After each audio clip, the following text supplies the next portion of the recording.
Aujourd'hui,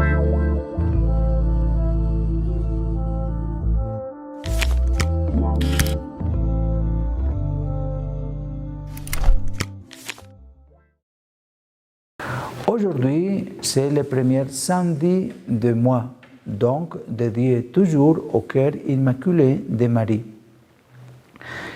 Je vous propose de réfléchir sur la première béatitude. Heureux le pauvre en esprit, car le royaume des cieux est à eux. Elle est la pilule d'aujourd'hui.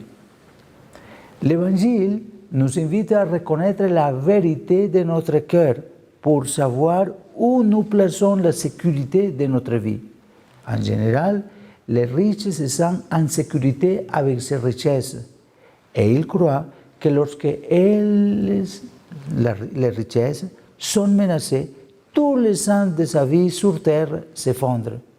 Jésus lui-même nous l'a dit dans la parabole du riche insensé, en parlant de cet homme confiant qui, comme un insensé, ne pensait pas qu'il pourrait mourir le jour même. Les richesses ne te garantissent rien. Qui plus est, quand le cœur se sent riche, il est tellement satisfait de lui-même qu'il n'y a plus de place pour la parole de Dieu, pour aimer les frères, ni pour jouir des choses les plus importantes de la vie. Il se prive ainsi des plus grands biens. C'est pourquoi Jésus déclare « Heureux le pauvre en esprit », ceux qui ont le cœur pauvre, où le Seigneur peut entrer dans sa nouveauté constante. Cette pauvreté d'esprit est étroitement liée à la sainte indifférence que saint Ignace de Loyola proposait, par laquelle nous atteignons une merveilleuse liberté intérieure. Disait donc saint Ignace de Loyola.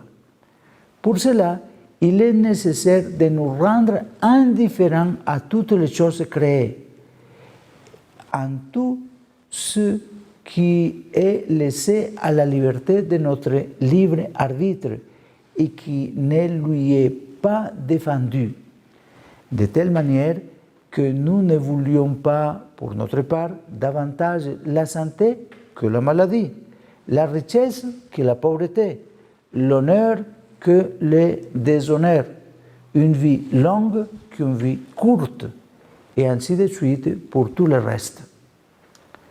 Saint Luc, dans son évangile, ne parle pas d'une pauvreté en esprit, mais d'être pauvre tout court. Et ainsi, il nous invite également à une existence austère et dépouillée.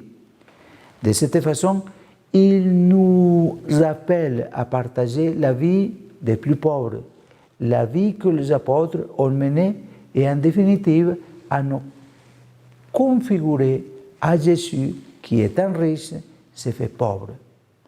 Être pauvre de cœur, c'est cela la sainteté.